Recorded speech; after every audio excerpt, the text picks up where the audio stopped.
dia, boa tarde, boa noite para quem for assistir o vídeo mais tarde. Eu sou a professora Ellen, sejam todos muito bem-vindos a mais um Telesaúde e hoje nós vamos falar mais sobre a telenutrição, especificamente sobre o cuidado nutricional no paciente com doença renal crônica, que é um tema que eu gosto muito. Então, espero que vocês aproveitem o conteúdo, deixem as perguntinhas, caso alguém as tenha. Então, vamos lá, A nossa proposta de hoje é um bate-papo mesmo sobre, na prática, como que nós vamos cuidar desse paciente que tem alguma doença renal crônica. O nosso objetivo hoje vai ser falar daquele paciente que ainda não chegou no tratamento dialítico. Hoje, no Brasil e no mundo, nós temos 3 possibilidades para tratar o paciente que chega no estágio de falência renal, Só que nós vamos falar como que é o cuidado desse paciente, especificamente o cuidado nutricional, antes dele chegar nesse processo de falência renal. Então, eu trouxe um caso clínico para que nós possamos conversar de uma maneira prática sobre esse assunto. Então, uma dona de casa de 57 anos, residente em uma cidade do interior do estado, apresentando um estado de obesidade com IMC de 32, hipertensa em uso de hipolipemiantes, foi encaminhada para o ambulatório de nefrologia em nutrição após a alta da cirurgia para colelitíase e com uma taxa de filtração glomerular estimada de 20 ml por minuto. A taxa de filtração glomerular é um dos marcadores que nós utilizamos, que nós conseguimos utilizar na prática para classificar o estadio dessa doença renal. Então, a nossa paciente aqui do caso clínico, ela apresenta uma taxa de 20. E aí, mais na frente, nós vamos entender o que isso quer dizer. Então, continuando, a cirurgia foi complicada por sepse, levando então a um quadro de lesão renal aguda. E essa paciente perdeu 10 quilos durante a internação com sinais clínicos de sarcopenia.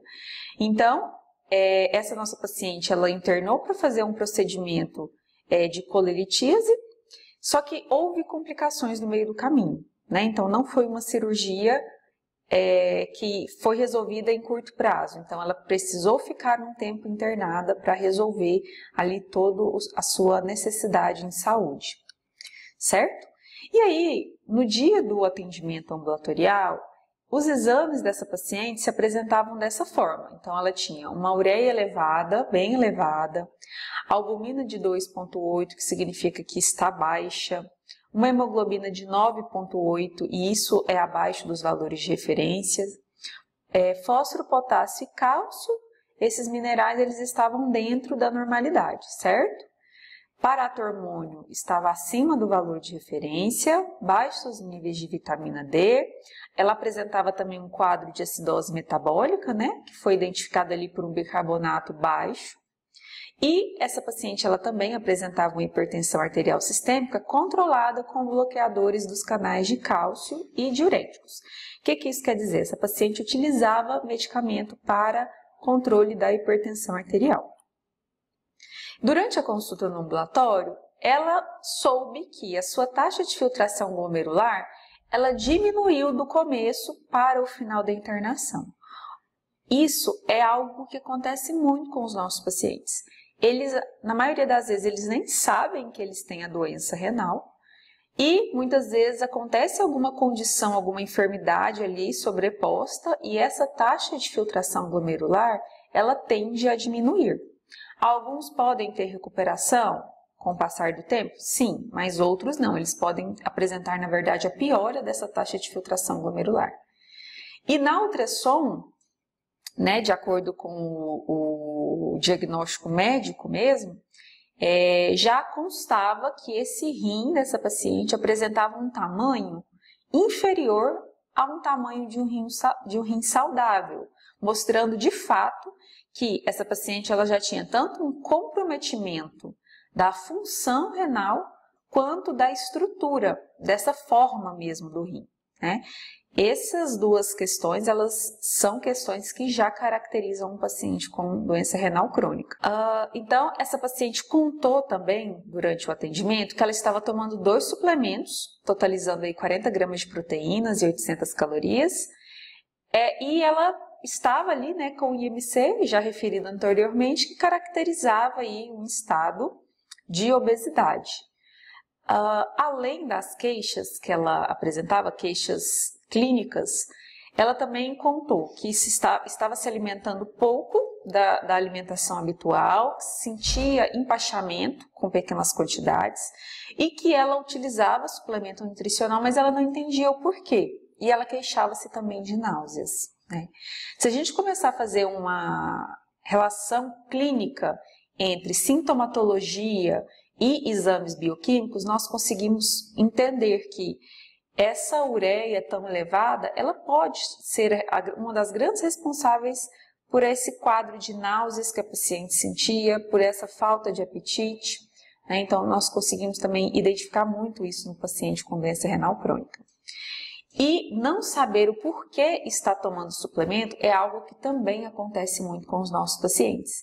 E nós, nutricionistas, nós precisamos sempre explicar para o nosso paciente o porquê aquela conduta nutricional está sendo realizada.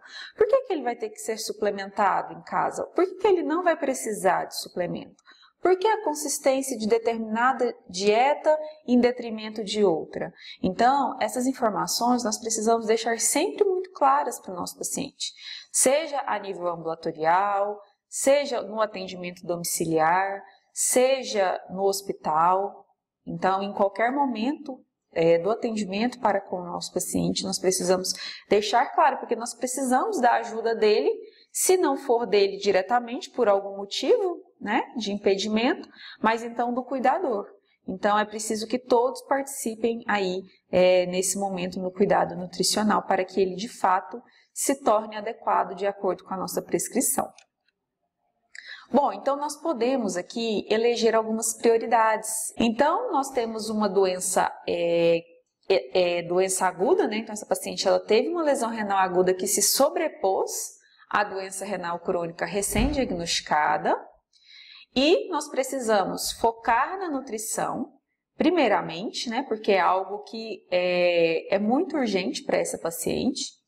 E depois na DRC, né? Então, primeiro nós vamos entender quais são as pendências que precisam ser mais urgentemente resolvidas e depois nós vamos adequar então essa nutrição aplicada ao quadro clínico da doença renal crônica.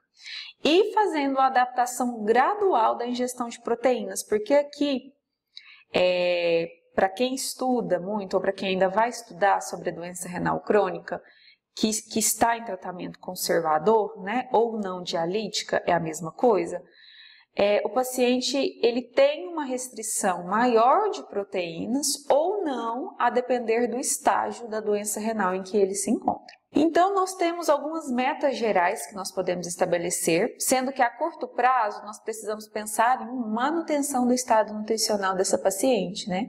A gente tem que tentar não deixar ela perder mais do que já perdeu ao longo dessa internação. E a médio e longo prazo nós vamos então ir adaptando a dieta ao quadro de doença renal crônica, certo? Então, é a dieta que vai se adaptar a esse quadro clínico que a paciente apresenta, que é um quadro crônico, né? E uma vez a doença renal crônica instalada, ela não vai ser um quadro que o paciente vai deixar de ter, né? Ela vai existir ali, doença renal crônica, tá, pessoal?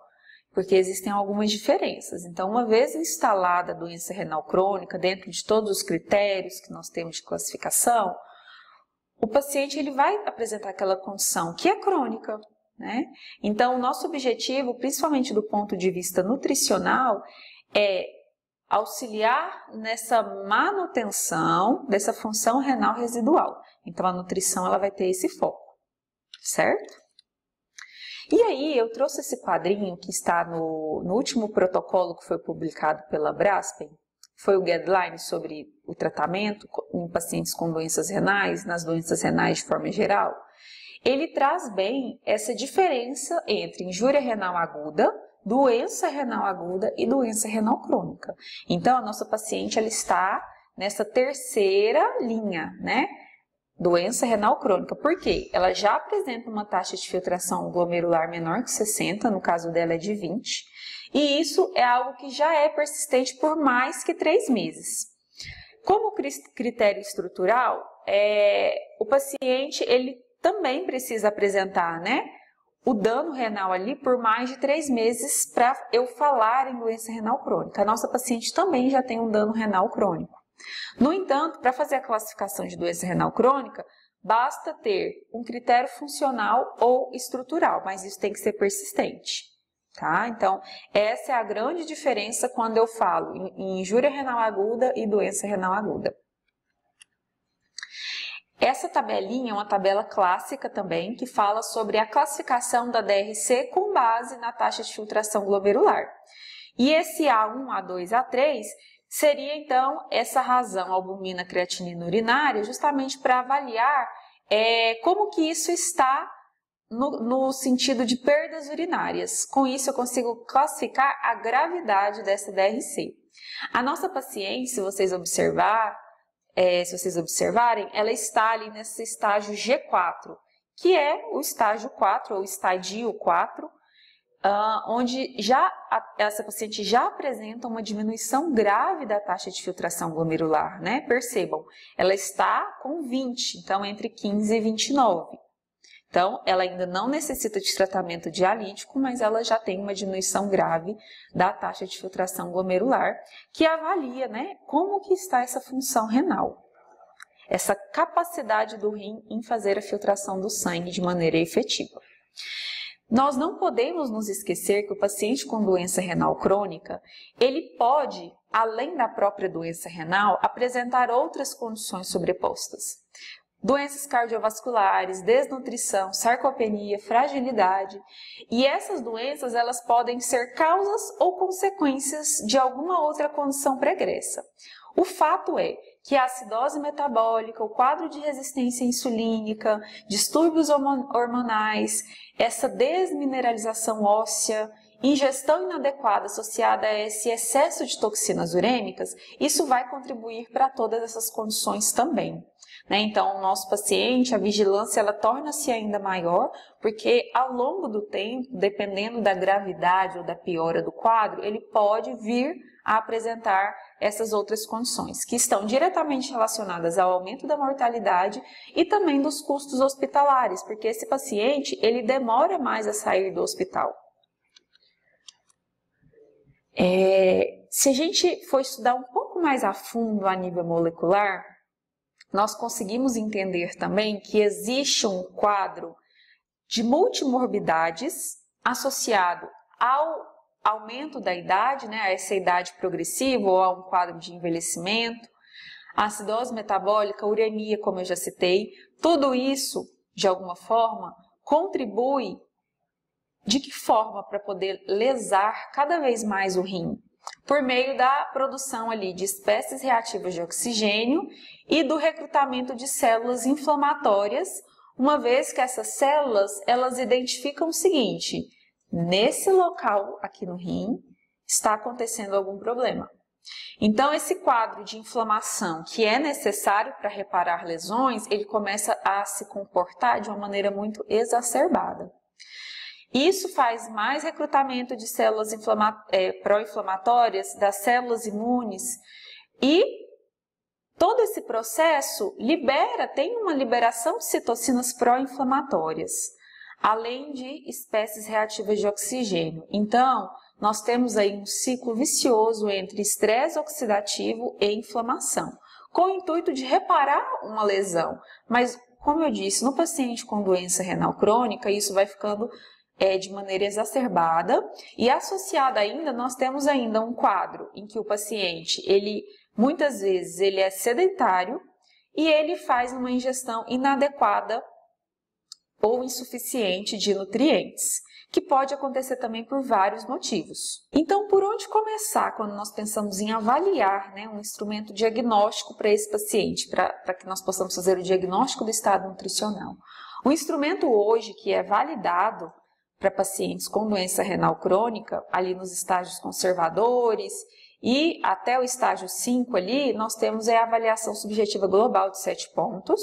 E o CADOC, ele também sugere que o score de inflamação e desnutrição, que é o MIS que nós temos, para pacientes em hemodiálise e pós-transplante também. Na diálise peritoneal, nós também temos assim um mix desses instrumentos, né? A ESG de 7 pontos, de maneira geral, ela é uma das mais utilizadas em todas as fases ali da doença renal crônica. O GLIN é uma nova ferramenta sim, né? Ela foi lançada ali em 2019 e desde então muitos trabalhos têm sido desenvolvidos na perspectiva de se validar esse instrumento para a utilização na prática clínica. Porém, apesar de já ter sido testado, utilizado em pacientes com doença renal crônica, ainda não é um instrumento validado, certo? Então, o que nós temos de validação, principalmente até o momento, é a avaliação subjetiva global e, especificamente, a avaliação de 7 pontos. Só que uma coisa que nós precisamos pensar é que não existe um indicador isolado para desnutrição. Por mais que eu tenha o instrumento ali subjetivo para uma avaliação, para me dar o diagnóstico, eu preciso considerar como que está a ingestão de energia desse paciente, marcadores de capacidade funcional, como por exemplo a força de pressão manual, como que está a marcha desse paciente, o equilíbrio, se esse paciente ele consegue subir um lance de escada sozinho, se ele consegue caminhar um quarteirão. São perguntas simples, mas que nos ajudam e nos diz muito sobre o diagnóstico do paciente. E quando eu penso em obesidade, IMC, pessoal, ele não pode ser avaliado de maneira isolada. Tá? Então, eu preciso de pelo menos um indicador ali do excesso de gordura, principalmente a gordura abdominal. Um dos indicadores que nós temos que é prático, fácil e muito utilizado é a circunferência da cintura. Para ela também nós temos aí, indicados pela OMS, o ponto de corte para esse indicador. Então, é um indicador fácil e prático de ser utilizado. Então, pensando na nossa pacientinha aqui do caso, vamos pensar por onde começar a prescrição nutricional dela, né? Nós precisamos eleger, ressaltar aqui que o objetivo é reduzir as reações sintomáticas da uremia, ela apresenta uma alta taxa da ureia, inflamação e demais sintomas associados à DRC. Então, a nossa prescrição, ela tem por objetivo essas questões que nós acabamos de conversar. Quando nós pensamos em recomendação calórica, os últimos guidelines, eles têm colocado que para o paciente não dialítico, uma faixa entre 25 a 35 quilocalorias por quilo dia nós podemos utilizar, uma vez que essa faixa é ampla justamente para que nós possamos adequar de acordo com o estado nutricional do nosso paciente. Então, dar mais para aqueles que precisam de mais, né? Ali o grupo dos carboidratos eles vão ficar em torno de 60%, o grupo dos lipídios em torno de 30%, porções de leite e derivados de 1 a 2 porções por dia, a depender do nosso caso. E aí o grande questionamento é sobre o grupo das proteínas, né? O que nós vamos fazer para esse nosso paciente? Aí a minha resposta é depende, né? E não fiquem bravos por isso, porque depende. Porque realmente eu preciso avaliar qual é o estágio da DRC que esse meu paciente se encontra. A Braskem, em 2021, no seu último guideline para pacientes renais, deixou evidente o seguinte, que para pacientes com DRC estágios 3 até os 5 e que não estejam em diálise, eles podem ali estar numa faixa entre 0,6 a 0,8 gramas por quilo por dia, desde que eu tenha um aporte energético adequado. Tá, pessoal? A dieta, ela, nesse caso, né, ela tá variando ali de norma, mas ela cai para hipoproteica, mas é preciso que esse paciente, no que se refere a calorias, ela esteja ajustada, porque senão o nosso paciente ele vai começar a ter prejuízos nutricionais. E para os pacientes que estão em algum tratamento dialítico, seja ele a hemodiálise ou a diálise peritoneal, 1,2 gramas por quilo dia com ingestão energética adequada. As últimas recomendações têm ficado exatamente dentro dessa recomendação de 1,2 também. Isso inclui as recomendações internacionais, certo, pessoal? Para idosos, essa faixa ela pode ser um pouco maior se ele estiver ali em hemodiálise ou diálise peritoneal, justamente porque considera-se que com o envelhecimento, algumas perdas elas vão acontecendo naturalmente e esse paciente ele pode ali precisar de mais mesmo. Quando eu falo em proteína para o paciente hospitalizado, aqui tem um porém. Porque nós falamos até agora do nosso paciente ambulatorial, que é o caso da nossa paciente aqui do caso clínico. Mas no paciente hospitalizado, nós precisamos pensar em duas coisas. Ele tem doença crítica ou não? Se a resposta for não, ele não tem, e ele tem a DRC, eu vou ficar nessa faixa do 0,6 a 0,8, tá? Desde que esse paciente ele também não seja desnutrido, ok? E quando eu penso que ele não tem doença crítica, mas ele está ali num processo já de hemodiálise ou diálise peritoneal, esse valor ele pode ser ali maior ou igual a 1,2, a depender do estado nutricional pregresso. Em pacientes críticos, a história muda um pouquinho, né? Então, nós temos que pensar o seguinte. Tem o caso do paciente que ele tem uma DRC e uma lesão renal aguda sobreposta, que foi o caso da nossa paciente no início da internação, quando ela estava internada, tá? Então, eu inicio ali com 1 grama e eu posso ir aumentando até 1,3, tá? Ellen, mas não tem que fazer restrição nesse caso? Aqui, pessoal, nós temos uma doença crítica que está ocasionando uma série de alterações catabólicas nesse paciente. Então, nesse momento, nós precisamos pensar nisso, tá? Se o paciente ele tem uma doença renal com ou sem lesão renal aguda e ele está em terapia renal substitutiva, ou seja, a hemodiálise de uma maneira intermitente, né, que seria o quê? Dia sim, dia não, a faixa ela pode se estender um pouco, entre 1,3 a 1,5. E se o meu paciente ele faz essa terapia renal de maneira contínua, ou seja, todos os dias, que tem paciente que precisa disso, né, para manter ali o estado vital dele, a faixa proteica ela aumenta, porque as perdas pela diálise também aumentam. Então, esse caso é um caso específico, né? Quando eu comparo com o meu paciente ambulatorial, que é o que nós estamos conversando hoje. Então, eu deixei essas recomendações para ficar bem assim, evidente e claro, o porquê que é tão diferente essa faixa, essa recomendação proteica. Porque depende do estado de doença renal que o meu paciente se encontra e também do estado nutricional pregresso. De maneira geral, fósforo e potássio, as últimas recomendações têm mostrado que nós vamos ajustar de acordo com os níveis bioquímicos que esse paciente apresenta, né? O suficiente para manter dentro da normalidade esses eletrólitos.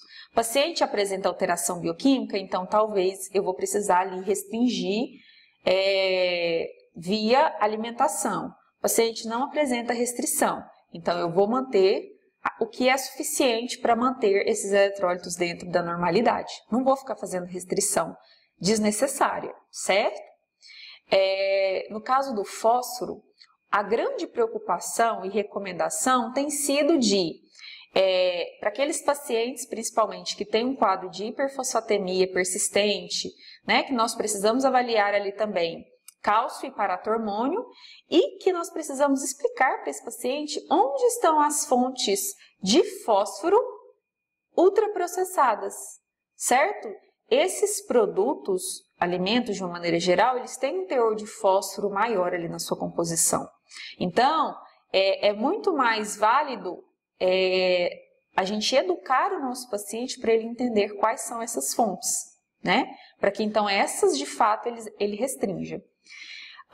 E o sódio seria ali, né, o que é basicamente recomendado para a população saudável de maneira geral. Menor que 2,3 gramas dia, que seria ali estourando 5 gramas de sal por dia, tá?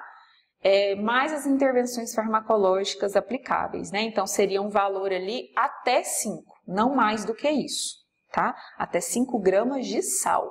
Aqui, 2,3 gramas de sódio equivalem a aproximadamente 5 gramas de sal. O cálcio, pessoal, eu preciso avaliar o exame bioquímico, né? E entender o seguinte: esse paciente faz suplementação de vitamina D, não faz, ele toma algum quelante à base de cálcio, porque aí eu preciso considerar o cálculo vindo da dieta, assim como a suplementação desse quelante, né? Isso também vai contar ali na porção final de cálcio ao longo do dia. E na hemodiálise eu vou pensar em ajustar considerando o uso de vitamina D. E a quantidade de água? Essa é sempre uma dúvida muito recorrente, né? Então, no tratamento conservador, pessoal, de forma geral, é sem restrição. Geralmente, tá? Não sempre. Podem acontecer aqueles pacientes que já estão ali no estágio mais avançado da DRC, com edema, com diminuição da função renal, grave já, redução da diureses. Pode ser que esses pacientes, talvez eles precisem de alguma restrição, mas aí quem vai nos dizer isso é o médico, certo? O médico nefrologista. Na diálise, depende do ganho de peso entre as sessões de diálise e se esse paciente ele tem alguma diurese residual ou não.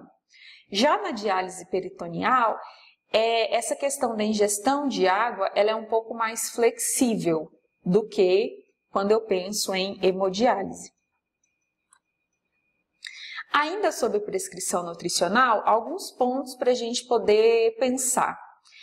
Existem estudos que têm mostrado o benefício dessa restrição um pouco mais severa da proteína, desde que associada aos cetoanálogos ou os aminoácidos essenciais, né?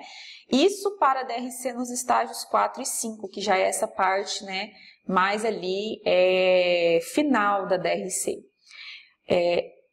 Não apenas 0,3 a 0,4 puramente para esse paciente, tá, pessoal? Porque senão, novamente, ele vai ter prejuízos nutricionais, ok? E no que se referem às proteínas de origem vegetal, ainda as evidências elas permanecem insuficientes para recomendar a substituição. Não quer dizer que a complementação não seja recomendada, tá? Pelo contrário, já existem estudos mostrando os efeitos benéficos de uma dieta baseada em plantas, né? Mas para o nosso paciente não vai ser a única fonte, a origem vegetal, ok? Então, não existem estudos suficientes que nos dão essa segurança para recomendar somente proteína de origem vegetal. Por isso que nós precisamos aí de ter sempre o equilíbrio, né? Pelo menos 50% ali de proteínas de alto valor biológico.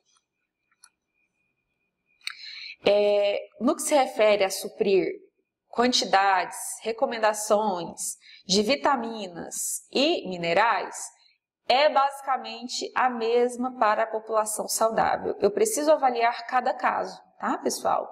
A suplementação, seja para vitamina hidrossolúvel ou lipossolúvel, sempre em caso de deficiência. Se o paciente não tem deficiência, não tem por que suplementar, ok? Agora, os pacientes que estão em diálise, com o passar do tempo, por conta das perdas inerentes ali no processo dialítico, pode ser que esse paciente ele precise de uma suplementação, tá? Isso é uma suplementação, às vezes, nem tanto a longo prazo, mas a curto prazo, alguns pacientes eles já vão precisar, tá? Então, no caso da nossa paciente, a prioridade é compensar esse estado catabólico, né, que ainda tem um estado catabólico ali residual por conta desse processo de internação, dessa sepse que ela, né, desse choque séptico, desse processo crítico que ela passou na unidade de terapia intensiva.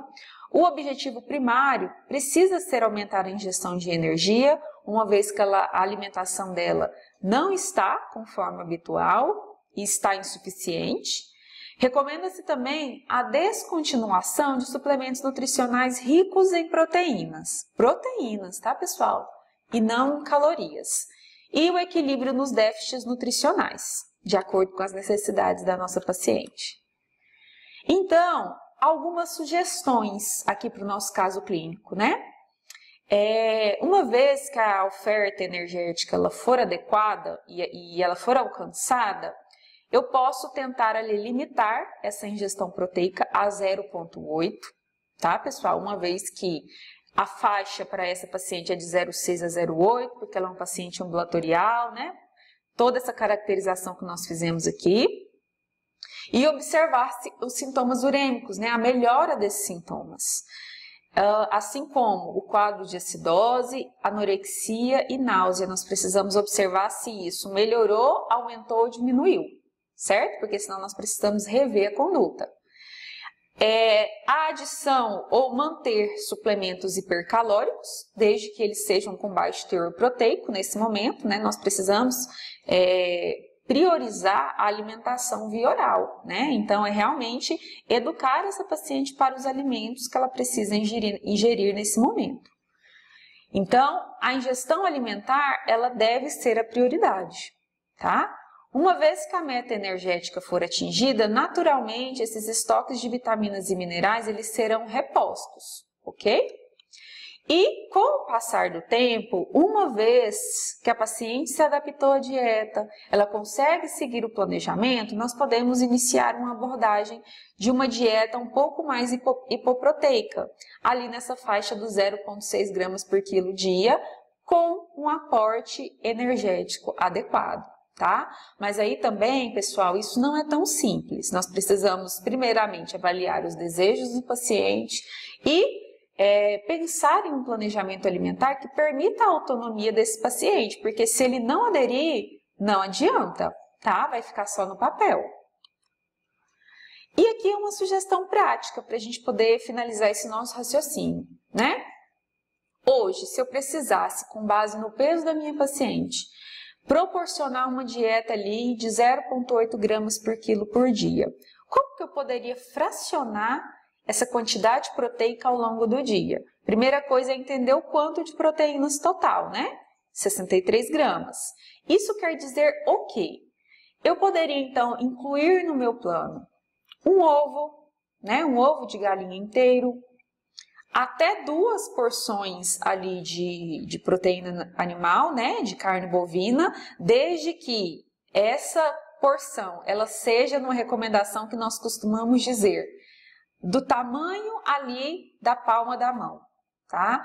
Nós vamos precisar, pessoal, na prática, explicar para o nosso paciente o que é porção pequena, o que é grande, o que é média, tá? Então, uma maneira simples dele entender é que o recomendado, pensando em proteína animal, carne vermelha especificamente, a palma da mão, né? Se a gente pensar em uma porção, equivale ali, que seria uma unidade pequena, 22 gramas de proteína. Então, se ele consome 2, uma no almoço, outra no jantar, ele tem aí 44 gramas de proteína via carne bovina para almoço e jantar.